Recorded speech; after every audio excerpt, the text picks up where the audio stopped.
Hi guys! Tikman natin tong palabok platers nila, napakadami. At napakalaki, di ba? At saka spring roll, syempre my favorite.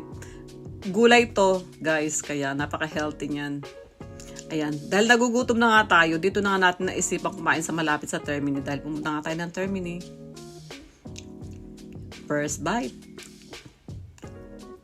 Oh my God, ang sarap niya, promise. Lasang-lasa mo yung flavor ng palabok niya. Yan, favorite naman natin yung palabok na bihon at saka yung spring roll na isasaw-saw sa suka, syempre. Yan.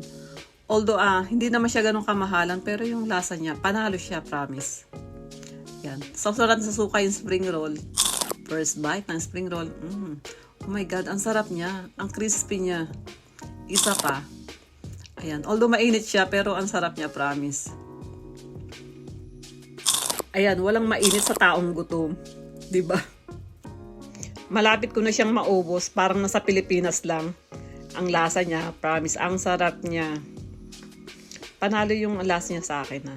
Sa palabok lover na katulad ko, magugustuhan nyo rin to. Yun lang, bye!